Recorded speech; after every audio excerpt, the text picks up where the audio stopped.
You want Dick to say something? Richard, go for it. You're going to say anything? Do we need to say anything? Yeah, get it, people coming in. Okay, Bob. No, it's G, Bob. As an old Clancy line. Yeah, Bob. Yeah, we're ready to rock and roll here. We're missing a few, but we're not going to worry about that. We're going to open this session with a moment of silence, followed by the serenity prayer.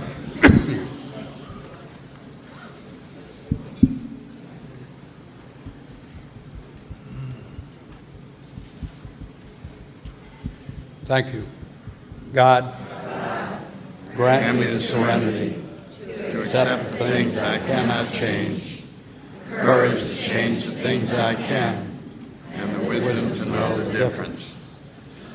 I was very conscious of Sandy saying some guys take 10 seconds, and then, so I waited 15. Anyhow, these two wonderful communicators are taking a basket of questions that were submitted by the people that are here today, and they're going to discuss them. So with no further ado, I'll just turn it over to them. Okay, thanks, Dick. Thank you for your help. Thank you, Richard. I've been talking all day.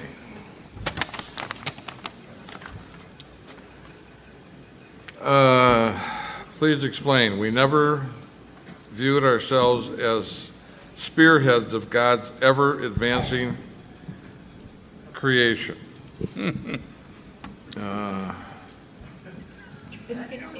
It's a quote from the Big Book.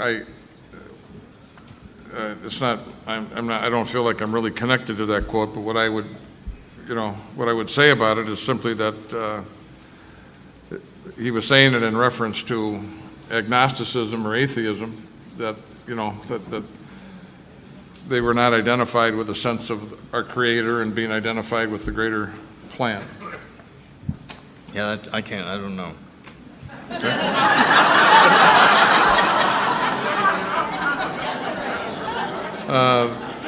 Thank you. That's really.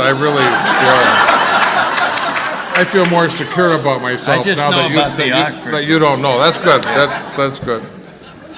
I'll take the Oxford group question. A friend was sharing the other day and kept referring to Christ. Some got offended. What do you say to her?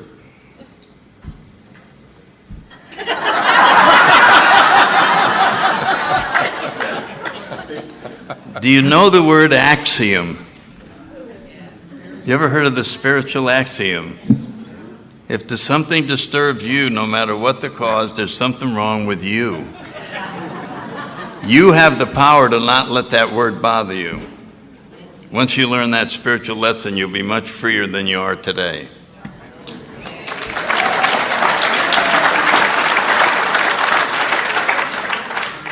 He does bring a clarity that few have.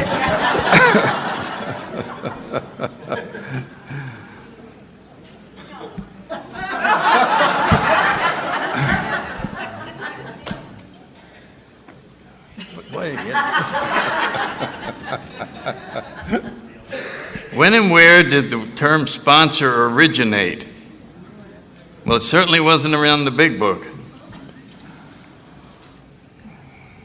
I think Dr. Bob liked to call the people, I mean, it became obvious after a while that everybody wasn't going to get sober by having the Big Book delivered to them. And that the people who had some sobriety could do a faster job. And so that's all I remember is that Dr. Bob coined the term, but I'm not sure. He also liked to use pigeon, and California likes to use baby, and new people like the term sponsee. Why you insist on sponsee? My sponsor used jerk.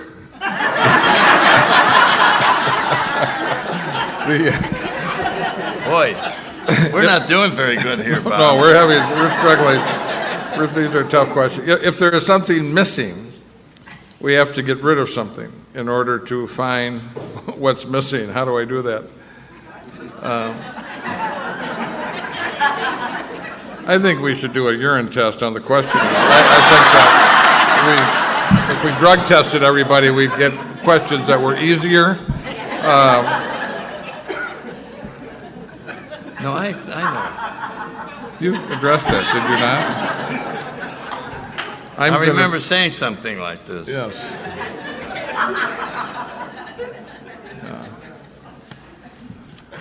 We find that we have a sense that something's missing, but we don't know what it is. Everybody had that. They had a hole, there was something missing, something missing. And the reason that we just can't look and see the answer to that is that it's being blocked by all of our defects and old ideas that are blocking us from being able to see the truth. So in other words, it's obvious what's missing is a relationship with God. But you can't know that until you work the steps and have it open up and be revealed, and more will be revealed. So this fits in that category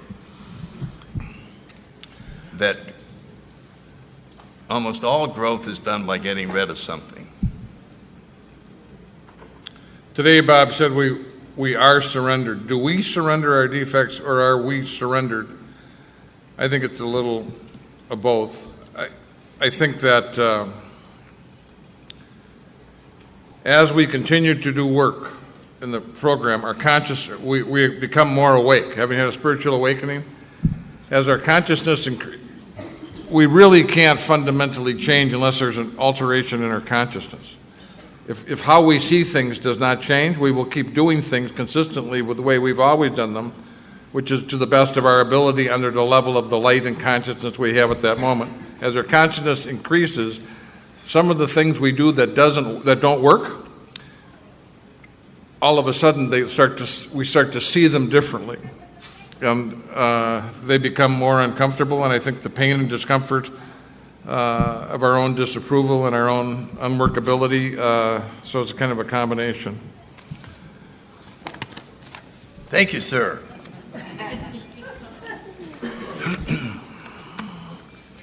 If I get into a relationship, we had a sneak attack of someone my specialty. who, she wrote it on toilet paper. I don't know what.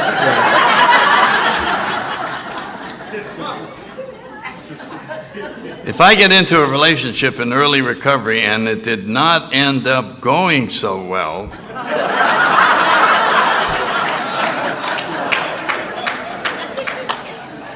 boy, this is 1 in a million that this would happen.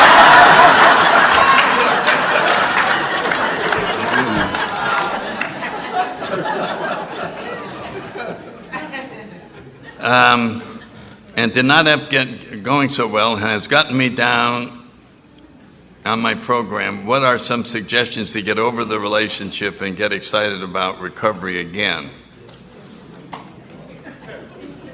Half-hour answer. Well, I know what a lot of people think is within the next minute or two, get in another relationship.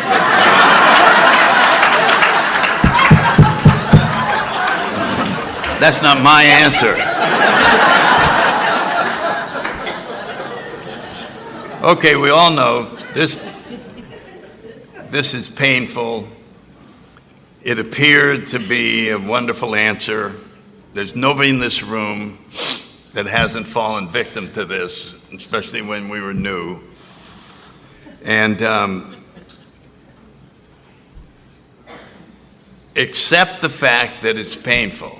Don't fight it. Don't say, I wish it wasn't. These things are painful. This is stopping, and we're going to start something new. And commit yourself to getting as close to your higher power as you can. If in your case that means going out and buying some spiritual books, you have to take an action to show that you're join a meditation class. You would never think of doing that. But these actions that you take while you're busy doing this has a chance to heal. It doesn't heal if you go home and think about it. That's the worst thing you could do. I'm going to go home and think about it. Well, you might as well.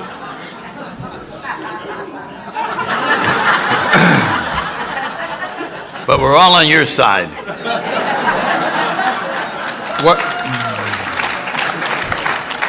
What step brings you closer to God?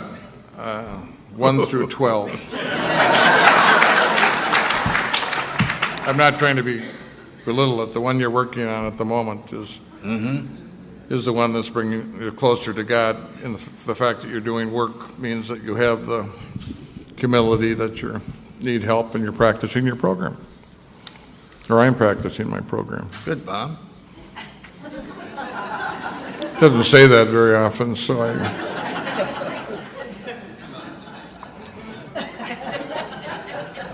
for Sandy.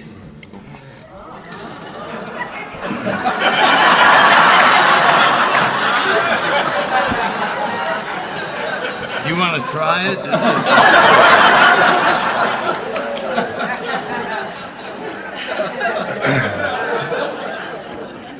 Please tell about seeking as it relates to the 11th step. And I like the word seeking, and I've got a few routines about that, and I don't know if that's what this is asking for, but I'll do it anyway because we got not that many questions. You see seeking at the end of the 3 pertinent ideas that God could and would if he were sought. And then we see it in the 11th step, sought through prayer and meditation. And so it's coming down to, what does seeking mean to you? Where would you say your level of seeking is? So it's hard to find a scale. So I'll give you a scale that you can use to measure your own seeking. The first time I heard seeking was in grammar school, and we were going to play a new game called hide and seek. And I went, hide and seek? I don't know what is it? Mary's going to hide. You close your eyes. Mary's going to hide. Now you try and find her. Well, I didn't like Mary, so I didn't like the game already, but I said, okay, I'll go along. So Mary hides, and I start looking. And I go, look under here, I look under there, I look under there. It took me about 80 seconds, and I didn't like the game anymore. I was through seeking. Who gives a damn where Mary is? So I would call that a very low level of seeking. Next seeking was Easter baskets. Ooh. 3 pounds of chocolate waiting with my name on it. We're already you can see we're doubling at least the level of seeking. So my mother puts the baskets away and my sister and I start. And for 15 minutes, but somewhere around 16 or 17 minutes, you go, am I warm? Is it in this room? You start becoming a whiner seeker. Give me a clue. It's hard to stay focused on where the basket is. So by the time she tells you where it is, you go, thank you. And I didn't find it, but it was a way higher seeking than Mary. And then the final level was that we had a golden retriever, and when I was about 16, he ran off in the woods across the street, and my parents said, I don't know, he ran off this morning, we haven't seen him since.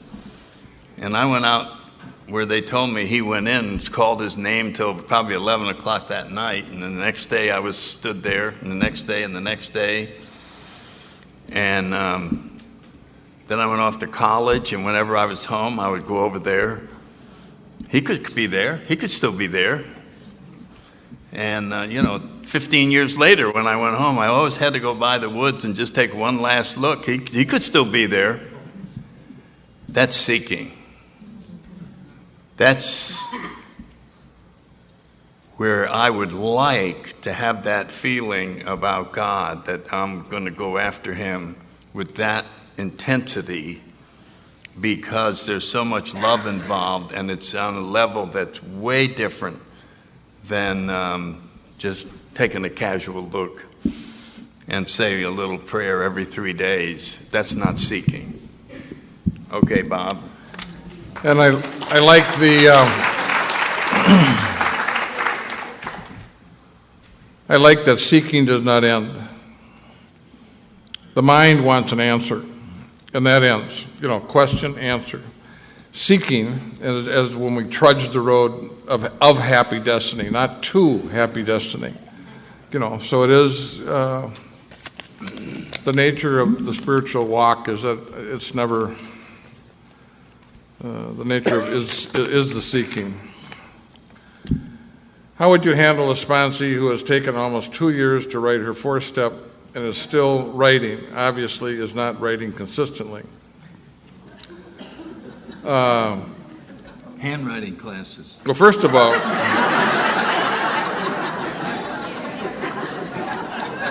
I wouldn't handle her because I don't sponsor hers. I don't know. I mean, it's a balance. We all have sponsees that aren't responsive. Today, the idea is that, there's...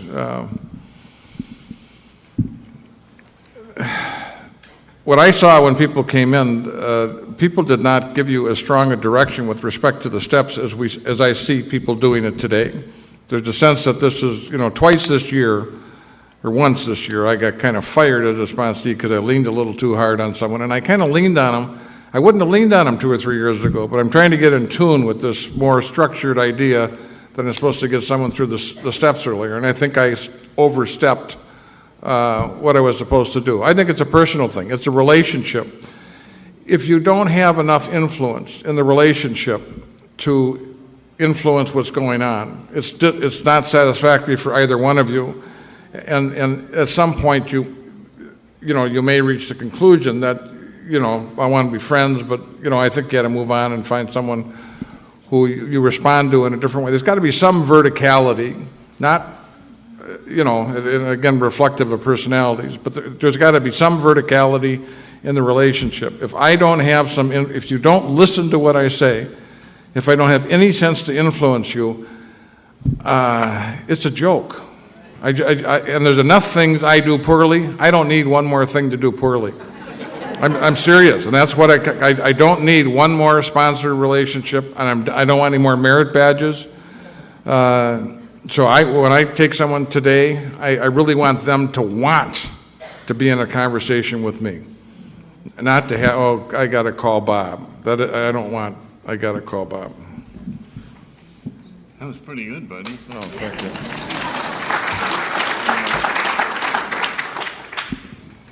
I heard the babies are being born with thinner skin than they were when you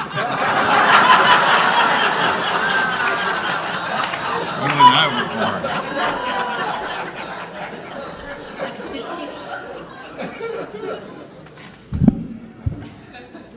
How would you address an alcoholic who has the faith in God that he will restore his sanity, remove the obsession, etc., and they chronically relapse but keep coming back?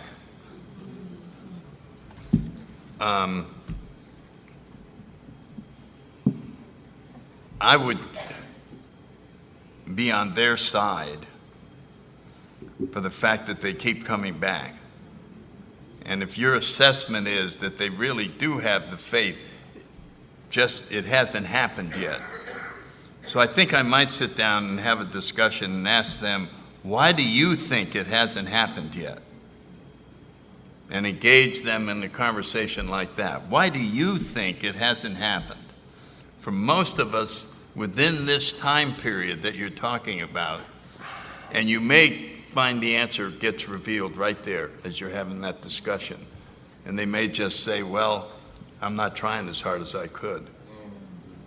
or whatever. But I would try that. And the other thing that I find with chronic relapsers, I find at some point it's almost as if they're managing their illness rather than their recovery. They've learned or identified how many times they can get drunk in a period of time. So it's almost like the old periodic. And sometimes if you can bring that to their attention, if that's what you believe, what might be going on. Okay, smarty pants. How do you feel about other 12-step programs? I think they're wonderful. I think the adaptation of these spiritual principles to issues that people have are fine. We regularly give people permission to use our 12 steps. I've heard numbers like there are 300. I don't know how many there are, but I think it's well over 100 of different programs. My personal experience, I went to Al-Anon for a while, is the effectiveness of my experience in the program depends upon me surrendering at depth. I believe it's difficult to surrender at depth to more than one program. I know people who have done it and done it effectively. It is also common by my observation that people tend to use the second program as a self-improvement program. They don't always get a sponsor. They don't always do 90 and 90. They relate to it differently, like this is for my relationship or, whatever it is. But I think almost all of us feel that people using the 12 steps is a smart and an effective and a good thing. Yep. Wonderful.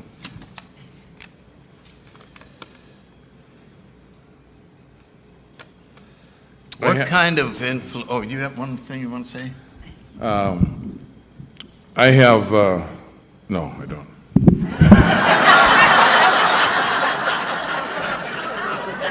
Okay. It's funny, this question followed that one. What kind of influence do the influx of dual-addicted and drug-addicted alcoholics have on carrying the spiritual message of the 12 steps? So as Bob pointed out,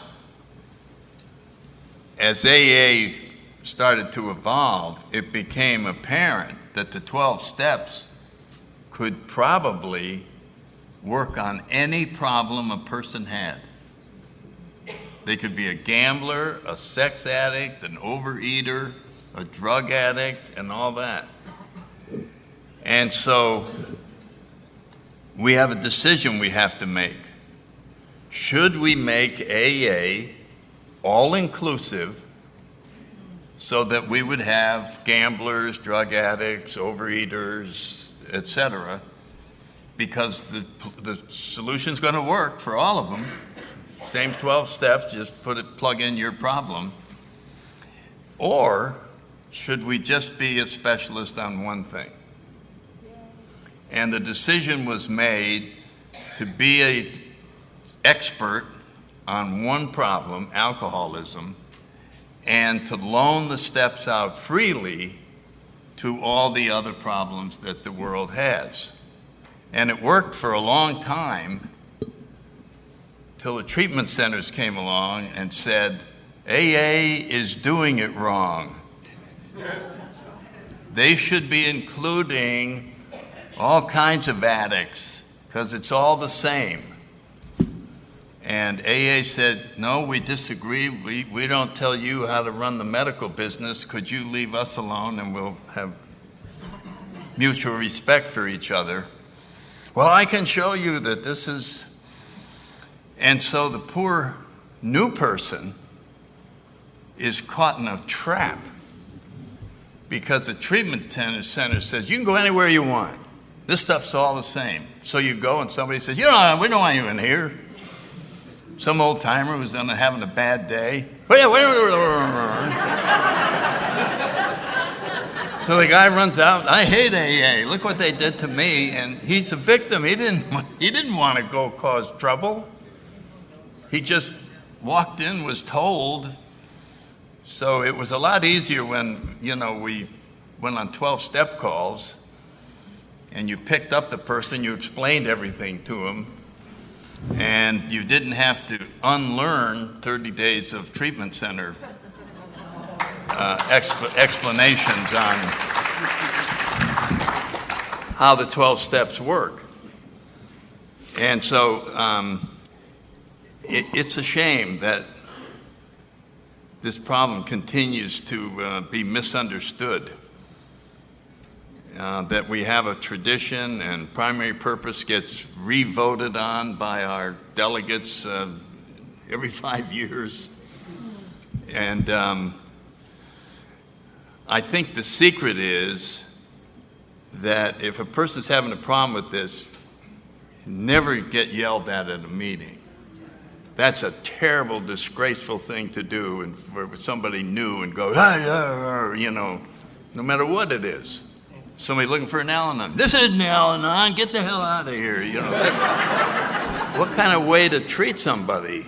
You know, gets a couple of old timers and say, "Come on, we'd like to talk to you," and go out and sit down in the kitchen and explain everything. And this stuff could be worked out really wonderfully, so that the person then understands that when he's at AA, he says, "I'm an alcoholic." If he goes to NA, he says, "I'm an addict." It's just a courtesy thing. This is how you address yourself in these different programs. And I think everything could work out so smoothly if we had the time to be very careful with the new person so they were fully understanding, instead of having these incidents where somebody yells, and that's all.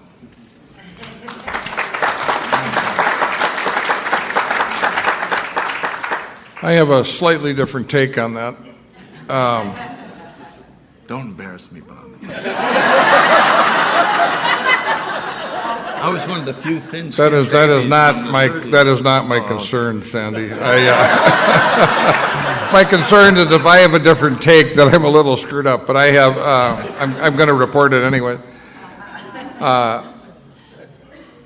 hope we never test people at the door of AA. I think we're going to hurt our fellowship if we do that. I think the idea that we diagnose ourselves is one of the great tools that we have in alcoholic, that you're an alcoholic when you say you're an alcoholic. In the old days, it didn't really depend exactly on what you called yourself. If someone came in, we had many people, we'd say, "Are you alcoholic?" They said, "Hell no." We say, "Well, keep coming back." You know, I mean, we would not throw them out of the meeting, you know, because we did that. And today it is my observation that the purists, I was not a drug taker, but the bourbon-only drinking people are disappearing. And the people that we're getting into, the question is, are the people we're getting in today that are in drugs and alcohol, are they the alcoholics of today? My experience is we are not being invaded by large numbers of people who don't belong. But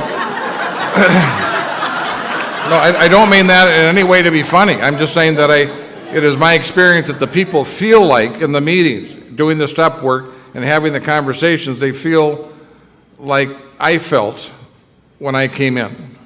Okay, and there are some people who don't quite feel that way. So it is more complex. It is a muddier track than we have ever seen. So it is, but who we're getting is changing.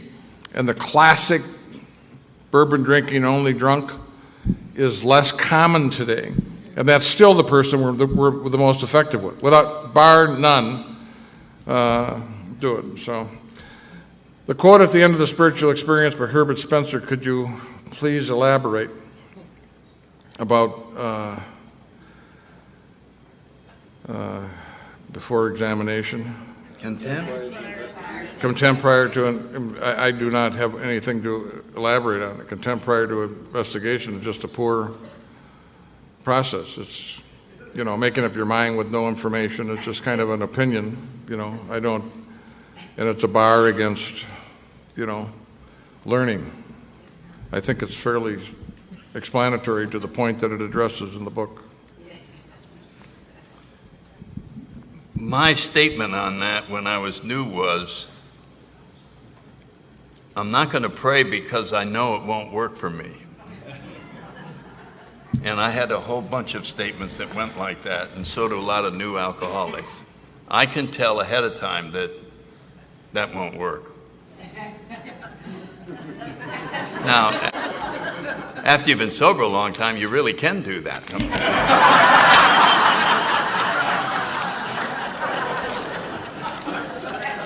Only kidding, only kidding. He hits the big 5-0 in December, then he doesn't have to ask anybody. No, next December. What? This is 49 this year. I got one more year. Excuse me. Then, He doesn't have to consult anybody. all restraints are off after that. You can drink when you're out of town. I mean, it is there.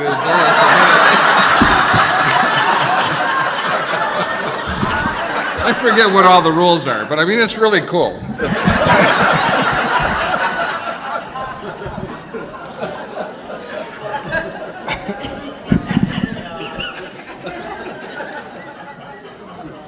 I might be wrong on that. Let me put it this way. To someone brand new, being told they can drink after 50 years is not good news.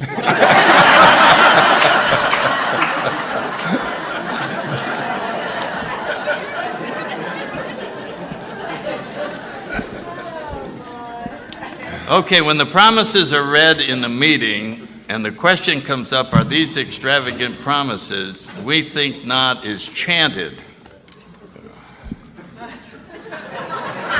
That's true. Is that the AA way to chant? We think not. Where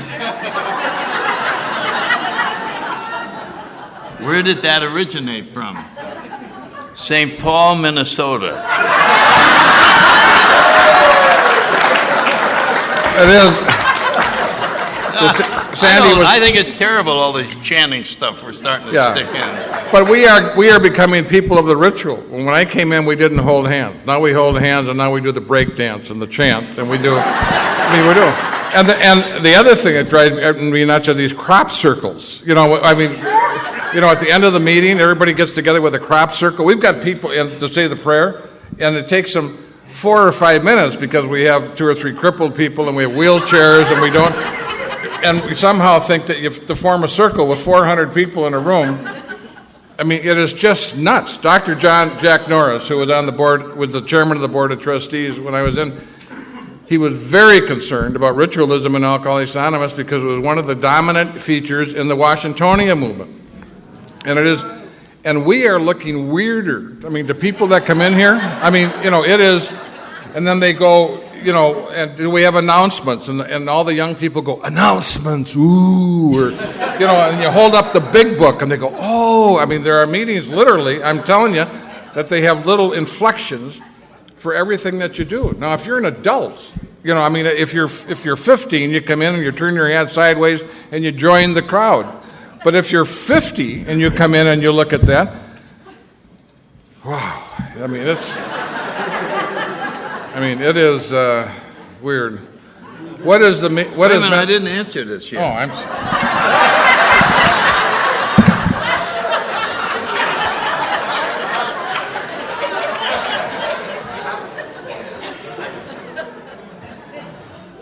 Obviously, this, when I came in, there were no promises. If you had asked people, what are the promises? They go, I don't know. I don't know what you're talking about. And then I think in the 70s, some guy somewhere said, hey, here's some promises. So then they were called the promises. And then they're on plastic. Once they get on plastic,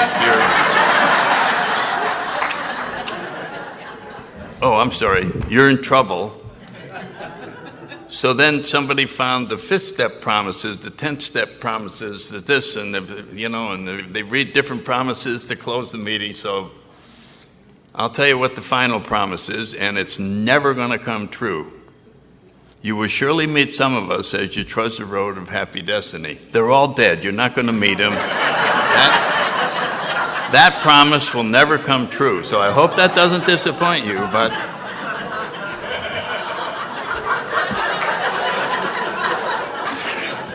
So once it got on plastic, it had to be read. Let's read the promises. What promises? Right here on plastic. Oh.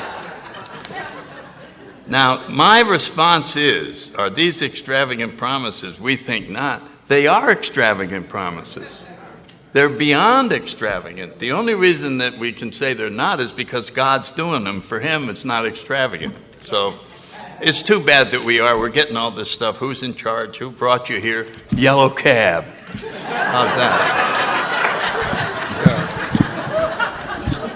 Who walks on the rivers and saves our livers?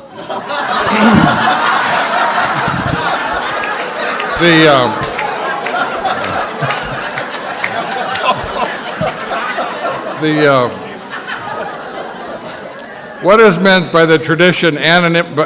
What is meant by the tradition? Anonymity is the spiritual foundation of all our traditions. That's a good one.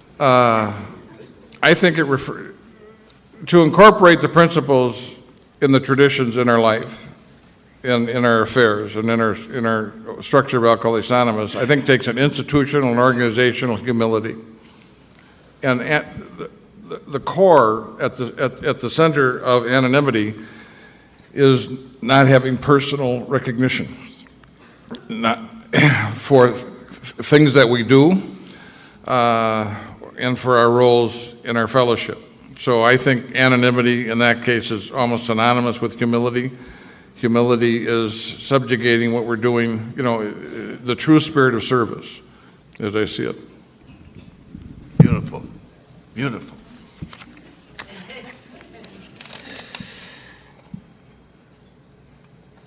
I don't know. Who's the guy on page 80? I'm sure it's one of the early, somebody knows, whoever wrote this question. Is this one of these stories where you've got the milk and put the shot of whiskey in the milk? Jim or Fred or? I don't know the book by page, so I'm sorry. Here we go. Bob will know it.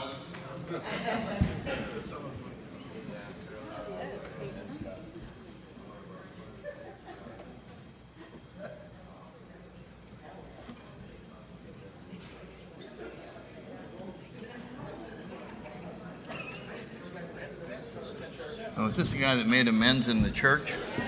Oh, I heard that was Bill Dodson. Dodson? Okay.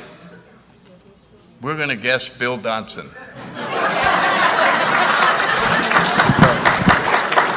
I was told that, but I don't know for a fact that that's true. Yeah, I'd like to make a call. Okay. Can a person who is sober and 20 years recovered but doesn't go to AA meetings, speak at a meeting, or serve on committees, PIC, PC committees? My quick answer, if you put a gun to my head, is yes. They're a member of Alcoholics Anonymous. There are people that go to meetings regularly that are jerks and you would not want on the committee. There are people who do not attend regularly that have great qualities and would be beneficial to a committee. But generally, to be on a committee, you have to be elected or appointed. And so that would be indicative of some group conscience effect for that person to be on the committee. And if it's reflective of the group conscience, I think that answers the point. Good. You did better than I would have.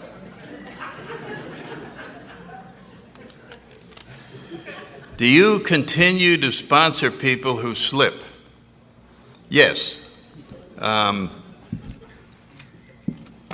If it continues for a period of time and I think they might do better with someone else, I might go find someone else ahead of time who I think would be good, and then have a meeting with the three of us and say, I'm going to turn you over to Frank because he has a little different style than I do, and I think it's going to give you a better shot, et cetera, et cetera. Sometimes, if we knew how to get sober, everybody who came to AA, holy cow, but we haven't learned how to do that yet. It's up to God who gets sober. I know that sounds crazy, but that's what Bill said in the chapter to the wives. If your husband isn't sober yet, God hasn't removed the desire to drink. Okay. How do I keep the first 3 steps alive in my life, not deviate from my foundation? The steps are something we read, the steps are something we study, and the steps end up being part of the fabric of who we be and who we are. The steps have to do with doing, have to do with being, not doing. They are spiritual in nature. I think it's being conscious of the first 3 steps, of the fact of my powerlessness, my need to find, my belief in a power greater than myself, and my sense of the fact that I've made a decision to put my will and my life, my thoughts and my actions in connection with that power. And if we find ourselves disconnected from that, I would say just start doing a little reading, pay attention to it. We are what we fill ourselves full of. And usually what we fill ourselves full of is the noise of the day. And if we would start, if we want to make that more important, I think we just start paying attention to it. Good man.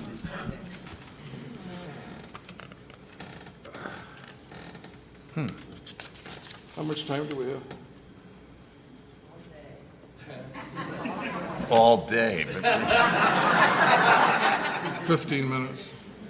15 minutes, okay. 10 for me and 5 for you.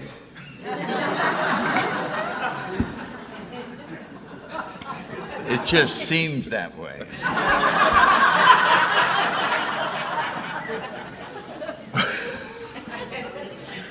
What did Bill mean? More will be revealed. The 12 by 12 is one example. Another people experience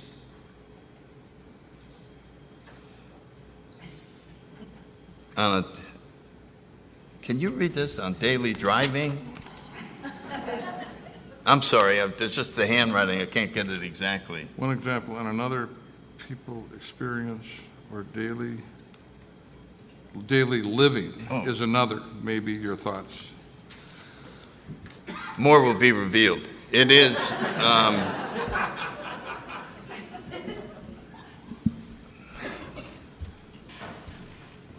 I would say that this is one of the very few areas where expectations are okay. Normally, I have nothing good to say about expectations, but expecting things to be revealed is putting faith in prayer and meditation and spirituality and listening to God. And so I think it helps to expect it.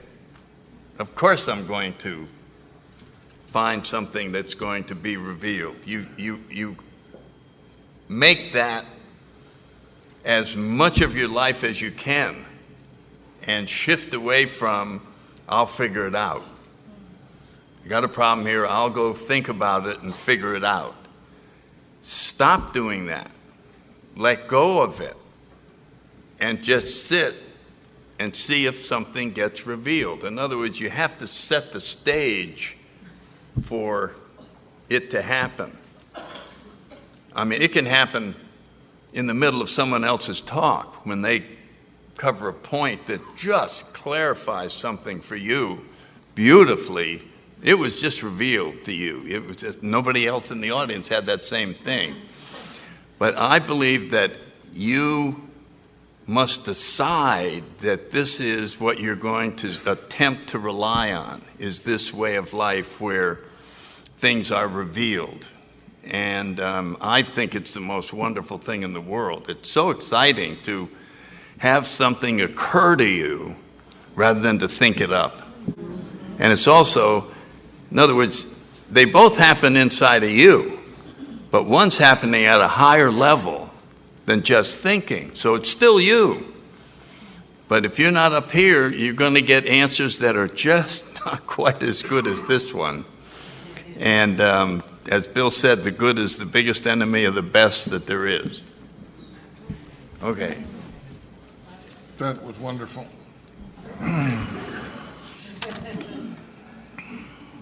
Question for Bob with 1 O. How do I open 1-0.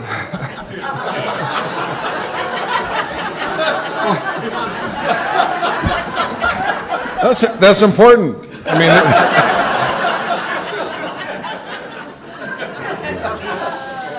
Otherwise it'd be oboe. how do I open myself up for a spiritual solution to being a failure at my job? I'm 3.5 years sober, adequately capable, and I'm using all my willpower to overcome what looks like sloth on the outside, fear, self-centeredness on the inside, to absolutely no avail. I can't read that word.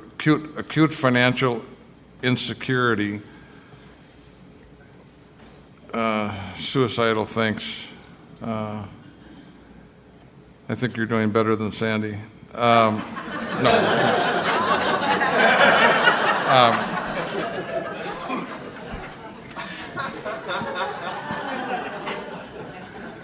When I don't know if the person who hearing that has heard my AA talk. I had serious work issues. I had trouble getting to work. I had trouble staying at work. I had trouble working at work. I had no idea what this was about. I was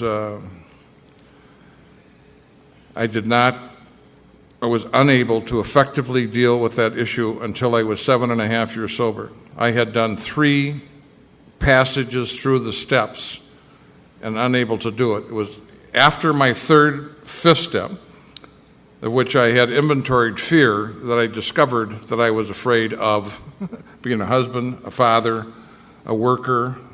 I was afraid of failure, and I was afraid of success. That was invisible to me. I did not know it. When I made the change, when I had the change at 7.5 years, and I surrendered, and I took step 6 at a depth that I had not taken them before, when I came into AA, I stood naked in front of my alcoholism, and the truth changed me, which I think happens to all of us in that surrender process. At 7.5 years, I stood naked in front of my life. And I was able to tell myself truths about my failure and about my incompetency and about my defects of character. And my ego, the surrender, which comes with ego collapse, is different than the self-pity that we swim in when we are immobilized. That is of ego. That is of self. One of the things I was always able to do in a funny sort of way is I do AA. Okay. I could perform and attend to any responsibility you gave me in AA. Not the responsibility God gave me in AA, but the responsibility you gave me in AA. I made work an AA issue. It no longer mattered whether I was afraid. It no longer mattered whether I wanted to. I would take the big book on a sales call. I never made sales calls. I just phoned up my activity report. I never even took the chance. You dragged me across the desk and forced me to sell you something because I wasn't there. Okay. But at that point, it didn't matter what I thought, what I cared about, whether I was afraid or not afraid. I committed myself to doing it as an AA activity. It no longer, and that I think is what surrender is. That is what I think, because my personal considerations and the fact that I wasn't taking care of my wife and I wasn't taking care of my children and all the sort of, things. And if you want to talk to me afterwards or somewhere in the process, I've lived this. Thank you, Bob. That was great.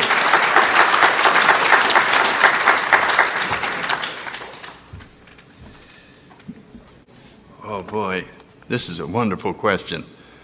What exactly does decision mean in step 3? This is big deal.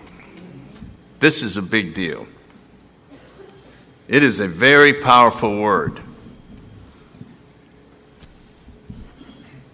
I'll use the analogy of you've gotten sober, and because of your drinking, you didn't finish college. And as you get sober, you say to yourself, you know what I'm going to do? I'm going to finish college. And a year later, you say to yourself, you know what I'm going to do? I'm going to finish college. This is thinking about college. There's no decision yet. When you decide to go to college, you go out and register, you give them money, you buy all the books, you are enrolled. There's a whole process when you make a decision. It's a commitment. It's no longer, I think it would be nice to turn my life over. I think decision is going to be followed by action. And of course, the action, we're taking the rest of the steps, but you also might get spiritual books. You might start finally going to a meditation class. You're not going to live the way you've used to. This is a big deal, making a decision. And so I'm glad you asked that. It's a very important thing, because some people just get to that step and just go, that's good, turning your life over. I like that idea. Well, that's not a decision. You have to really sit down and think of it. Do you really want to do this? You don't. And of course, the ego is talking you out of it. You don't want to do it. How do you know it'll work? You better, run. And so this takes a lot of commitment to do this, and then immediately we go through the rest of the steps, and our life gets turned over when we suddenly realize that God's doing for us what we couldn't do for ourselves. And at T. Henry and Clarice Williams' house, in order to attend the meeting downstairs, you had to go upstairs and make a decision. You had to take a third step. And when the book talks about, if you want to come talk to us, if you want to tell your story or make a decision. I mean, today we kind of think it's just a mental thing, but it's they used it as an action. Yes. It was much more operative. One more question each, and it'll be 1:15. Okay, how did Bill Wilson treat his depression? What do recovering alcoholics do today?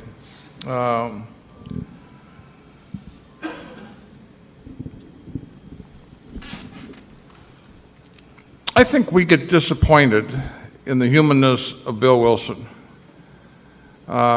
because he has reached the level of almost sainthood within our fellowship. If we would not elevate him to the status of sainthood, we could allow him to be an extraordinary vehicle and man that he was, and just take a look at the gifts and what was processed through Bill Wilson. I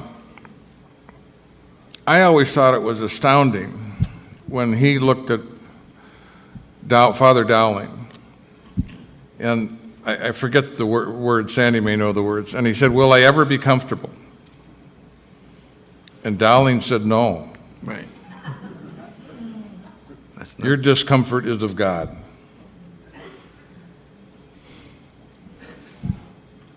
No. It's divine discomfort.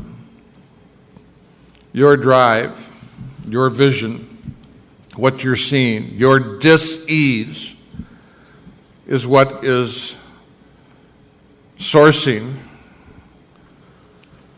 you. And Dowling, of course, was a student of religion and knew of other spiritual people who had divine discomfort. And Bill searched, we used to take vitamin shots down at the downtown club. For $1, we'd get in line, they'd jab us in the butt, and we'd take, so he did, niacin, and he did vitamin B12 therapy, and he did some other things with those doctors up in Canada, and he was always, kind of looking for stuff. He was a spiritual searcher. But I think he reached peace. I think in his later life, he was relieved of his depression. He had about a 12-year period where he was, suffering from depression. Today, when I came in AA, we thought depression was a psychological issue, a symptom of an underlying deal. Most people today think it's a chemical imbalance. Okay, it is, it is no longer the fact that you got a bad program. I mean, I happen to think with the men that I see that it's with men over 50, it's one of the most serious issues that I see in recovery. And we ought to stop being afraid of it. And what do we do today? I mean, some people use medication, some people use the program, and some of us just live with it. I have a tendency to depression, and it is what it is. It comes and goes. I'm just going to add something that Bob's perfect answer there, that one of the things Bill did was write the 12 and 12 during the worst depression that he ever had. He kept working on it. And in step 11, where he said, sometimes you might be seized with a rebellion so strong you refuse to pray. He's talking about himself. And so he's a very human hero. I love Bill Wilson's humanness and the fact that he was struggling just like we are. But he didn't quit. And he finished the 12 and 12. And I think his depression ended when he turned AA over to the delegates and the trustees. And finally, because up until then, he was it. Every problem that AA had, they came to Bill. What are we going to do about this? What are we going to do about that? And everywhere he went, he couldn't just be an AA member. There was everybody, they want to talk to him. I want to tell you, can you write this and that? So I just wanted to add. And I'm sorry, I'm going to read one thing. This is a letter that Bill Wilson wrote. Oh, yeah. Mel. In my role as Mr. AA, I've been able to manage fairly well. But as a neurotic drunk trying to get along and grow, I have often been pathetically rebellious and rationalized. Practically all the sins I didn't have time for when drinking, I have time for. In the last 12 years of my life, despite all my blessings and opportunities, I have spent 8 years in depression, sometimes very severe ones. However, there has been profit for AA even in this state of affairs. The depressions kept me off the road. Bill was not accepting talking engagements, very few, and for making speeches. In fact, I was forced to sit home and ask what would become of AA and what would become of the result of the 12 traditions of Alcoholics Anonymous and the present world service structure. And maybe I grew up a little myself. Also, at any rate, let's hope. Wow, thank you. Thank you, everybody. We'll see you. You want to lead us in the Lord's Prayer? Good.